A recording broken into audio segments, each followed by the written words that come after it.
Assalamualaikum warahmatullahi wabarakatuh. Salam bahagia Bapak Ibu Guru Penggerak. Perkenalkan, saya Siti Arini dari SDN 007 Tanjung Redep, calon guru penggerak angkatan 10 dari Kabupaten Berau. Pada video kali ini, saya akan memaparkan mengenai tentang koneksi antar materi, kesimpulan dan refleksi dari modul 1.1 Filosofi Ki Hajar Dewantara. Dalam koneksi antar materi, kesimpulan dan refleksi modul 1.1 terdapat 3 pertanyaan pemantik. Yang pertama, apa yang Anda percaya tentang murid dan pembelajaran di kelas sebelum Anda mempelajari modul 1.1? Yang kedua, apa yang berubah dari pemikiran atau perilaku Anda setelah mempelajari modul ini? Yang ketiga, apa yang dapat segera Anda terapkan lebih baik agar kelas Anda mencerminkan pemikiran Ki Hajar Dewantara? Baik, di sini saya akan menjelaskan sebelum mempelajari modul 1.1, saya beranggapan bahwa murid merupakan seseorang yang bisa mengikuti apa yang diperintahkan oleh guru.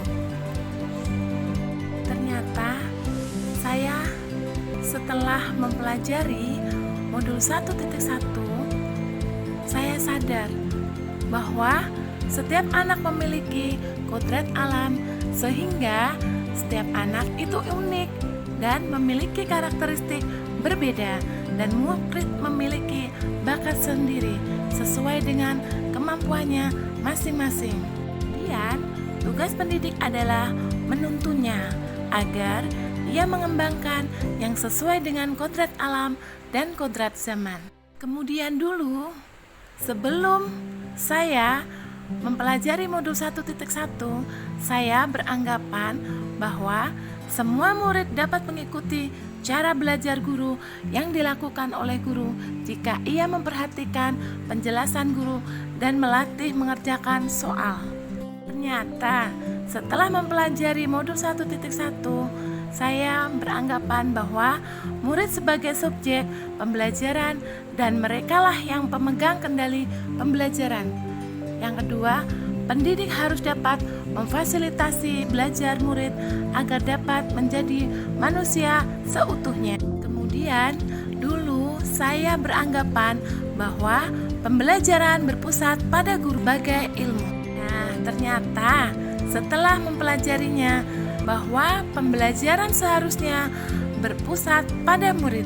Sebagai subjek, anaklah yang aktif dalam membangun pengetahuan sendiri. Mereka juga berhak menentukan sumber belajar mereka.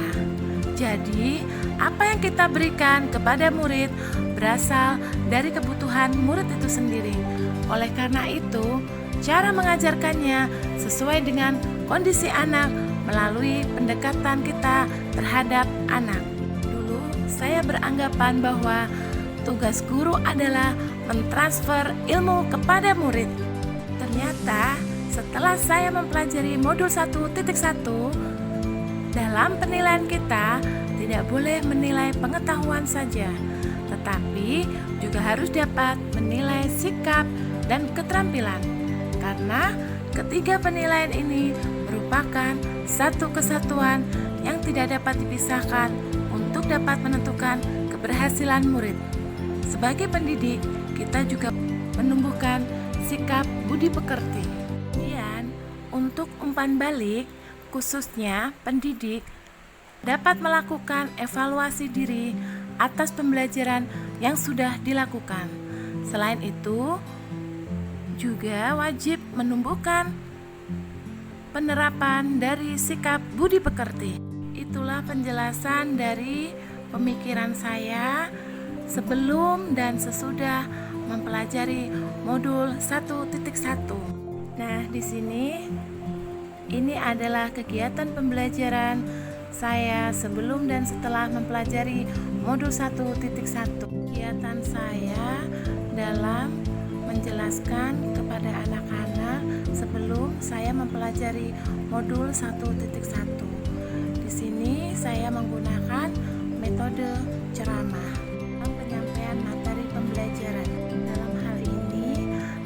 cenderung lebih pendiam dan tidak aktif di dalam bertanya pada saat menjelaskan saya dengan metode ceramah. Oleh karena itu, agar kelas saya mencerminkan pemikiran Ki Hajar Dewantara, penerapan segera yang saya lakukan di kelas, contohnya, 1. Saya akan membuat kesepakatan kelas bersama siswa sehingga pembelajaran menjadi lancar. Adapun langkah pertama yang saya terapkan adalah saya akan menampung masukan dan membuat kesepakatan bersama mereka. Yang kedua, saya akan mendesain kelas menjadi lingkungan literasi serta lingkungan yang menyenangkan bagi siswa. Yang maksudnya di sini, desain kelas saya akan mengatur posisi tempat duduk siswa agar dia tidak merasa bosan, dan di dalam mendesain kelas menjadi lingkungan literasi, saya akan membuat pojok baca yang di situ terdapat buku-buku bacaan sehingga anak-anak bisa membaca dan menambah pengetahuan bagi siswa. Ketiga, saya akan menjadikan mereka sebagai subjek yang dapat mengeksplor apa yang mereka mau tentang ilmu yang akan dipelajari tanpa adanya paksaan. Keempat, saya akan melakukan pengembangan diri melalui kegiatan workshop, seminar, agar kita tidak ketinggalan di dalam teknologi yang sesuai dengan kodrat zaman yang ke abad 21. 5. Saya akan merancang pembelajaran yang interaktif serta menyenangkan, menerapkan Merdeka Belajar yang berkaitan dengan penguatan profil pelajar Pancasila dan tidak memaksa kehendak siswa. Sebagai wujud dari tujuan pendidikan yang utama adalah lahirnya anak tidak hanya dari kompetensi akademis, tetapi juga mempunyai budi pekerti yang baik. Saya sebagai guru harus menjadi contoh teladan yang baik bagi siswa.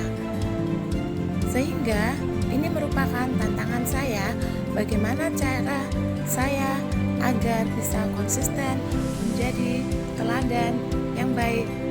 Seperti guru harus bisa menjadi teladan yang baik, sebab sosok guru digugu dan ditiru.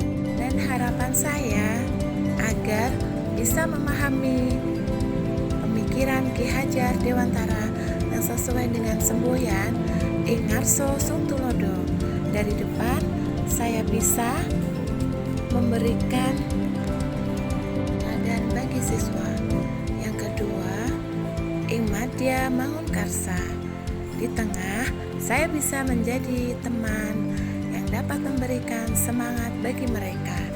Yang ketiga, Tutpuri Handayani. Dari belakang saya memberikan dorongan atau semangat dan moral dalam belajar.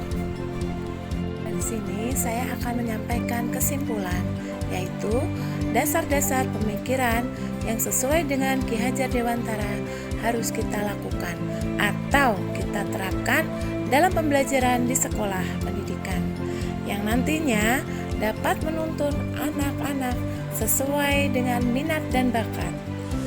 Pendidikan bukan hanya ilmu akademis saja, tetapi perlu penanaman budi pekerti yang baik. Dan pendidikan sejatinya merupakan pendidikan yang menghamba pada anak. Demikian pemaparan koneksi antar materi, kesimpulan, dan refleksi modul 1.1. Saya akhiri. Assalamualaikum warahmatullahi wabarakatuh. Salam bahagia.